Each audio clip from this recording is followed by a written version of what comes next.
Hi guys, good morning sa inyong lahat. Welcome YouTube channel. Mayroon naman tayo na ayusin isang gamit gamit sa kusina. Ayan, diba? Ito ay dapat mag-release yung set niya pagka umangat yung string, pero hindi nag-steady. Kaya ganito lang gagawin natin, malalaman natin, bubuksan natin itong loob nito. Ayan. Pero bago ko bubuksan, lilinisan ko muna ito. Okay. Para maganda tingnan pagka malinis, pagka nag-ayos ako maganda ang, diba? Ito yung curve niya. Let's go, samahan nyo guys.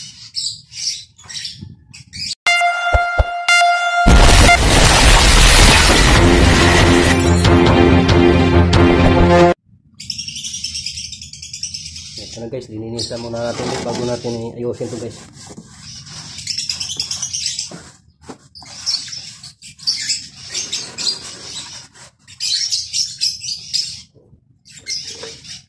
Sayang ito.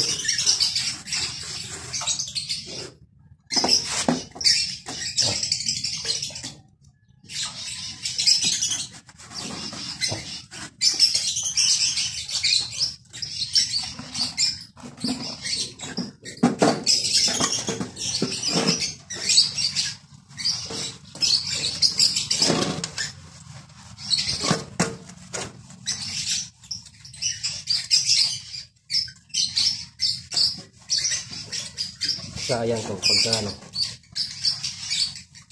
tapon lang. Kasi may kaldero pa naman ito eh.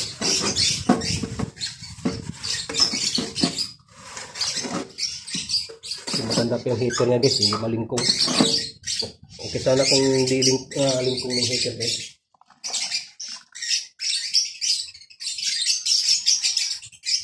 Masarap natin yung tuyo. Pasahan.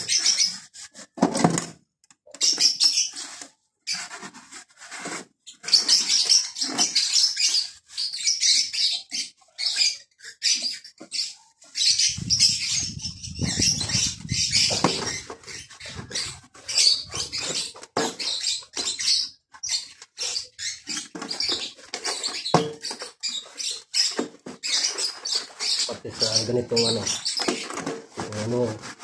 to guys, tatapon. Sayang. Ito na tatapon, may ari.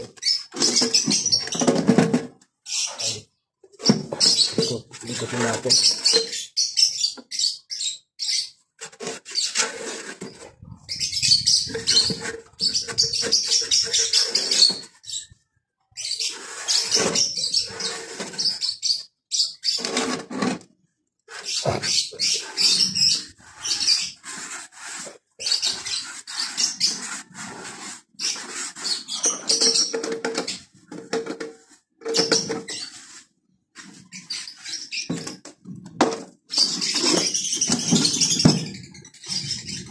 Buksan na natin.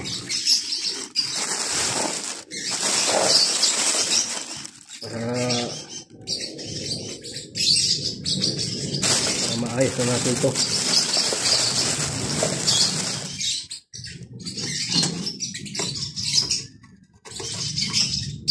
Kailangan ko yata ang tornilyo .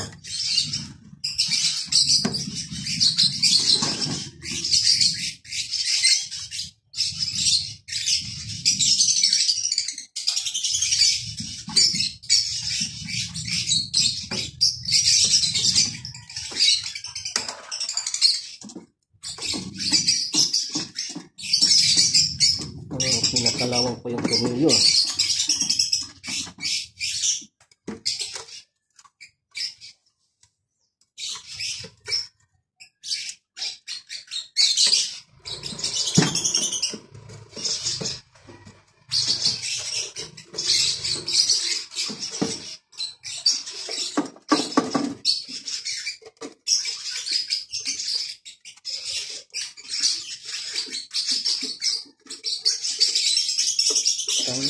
Ayaw pa itong matanggal .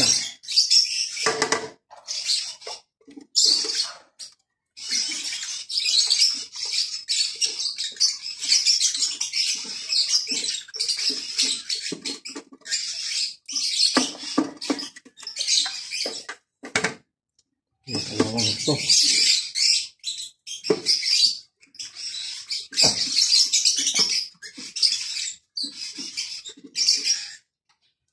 Pag matanggal ito, papalitan ko ng ibang tornilyo ito.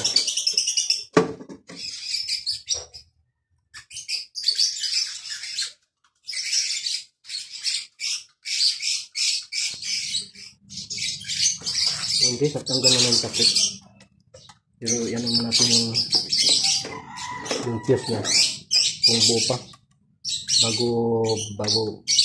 Bago pupunta sa sa spring. Pero ang fuse, yung gagawin natin, tanggalin natin ito. Para natin ang bagong fuse.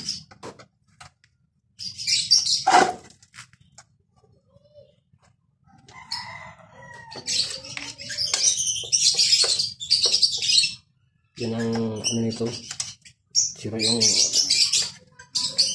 terminal fuse.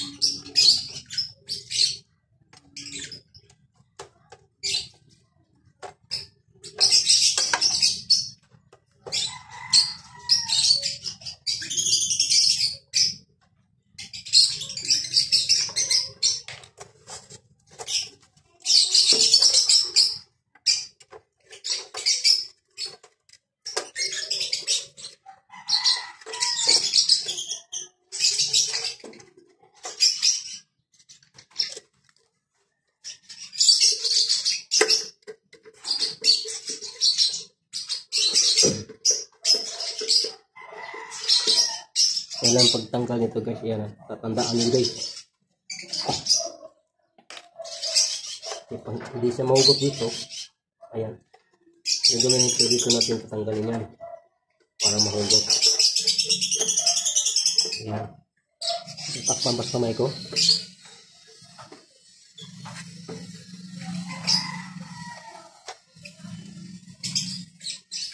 Ayan.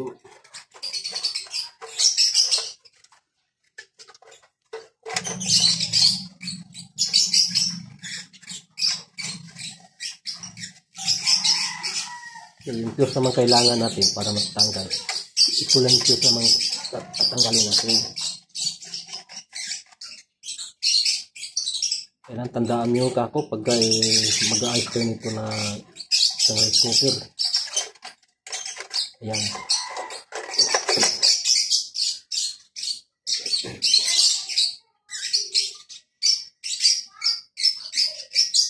Tanggalin natin ito kasi kahit maayos natin yung dun sa may ano niya, sa magnetic niya sa spring, isira din itong fuse. So, dapat gagana ang kanyang kumpas. Yan. Gagana dapat yan. Pero hindi. Ayan. So, kapalitan natin muna itong fuse. Bibigan natin.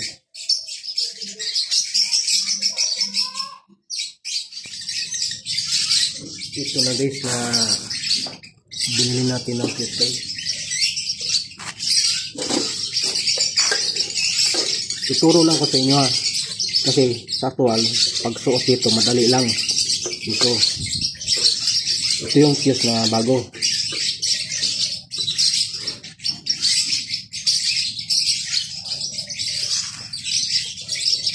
Yan, kailangan tandaan yung pagkapit ha. Pagkapit dito.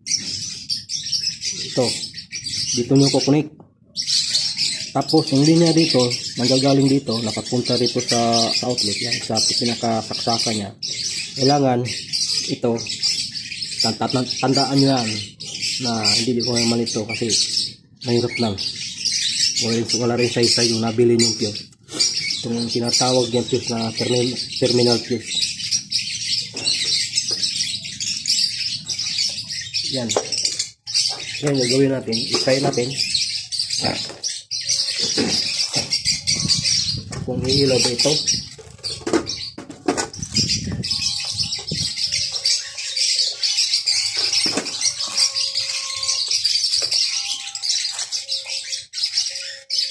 Saksak na yung ano natin. Saksak na doon sa outlet ng extension natin. Ayan.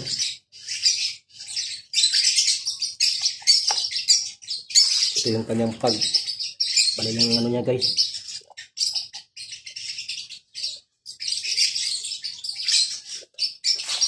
Ayan. Milo siya. Nakalagay sa tapeworm.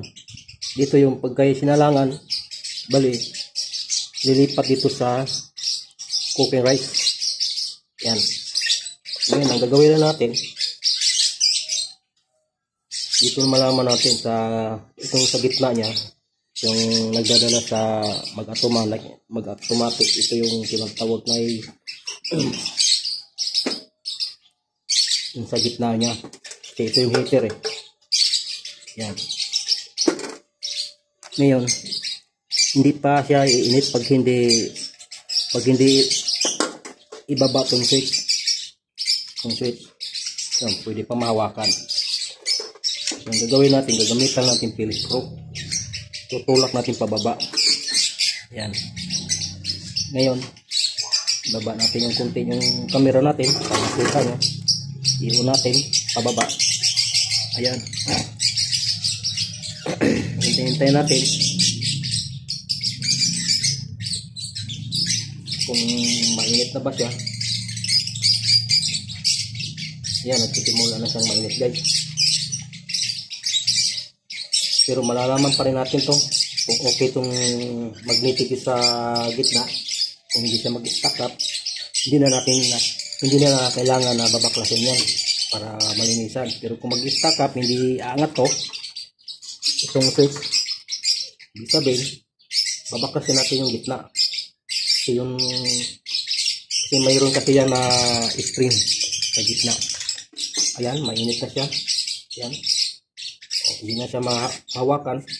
Ang gagawin natin, try natin na bitawan tong Phillips ko kung mag-automatic ba siya na lilipat siya dito sa tapeworm. Itong ilaw na to nanggagaling dito sa cooking rice.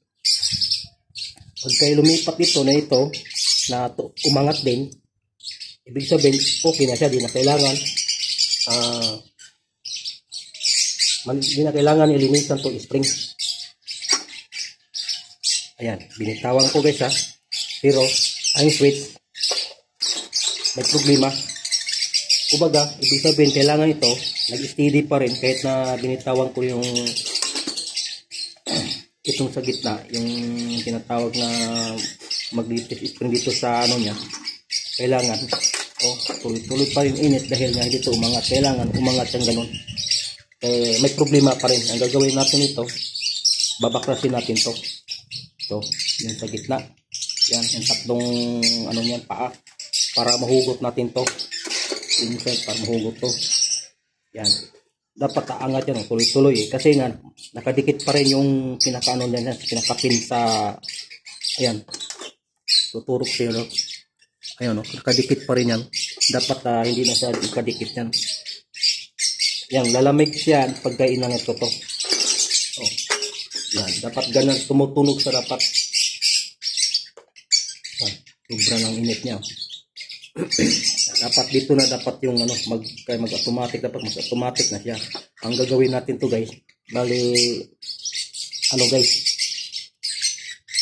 babaklasin natin to.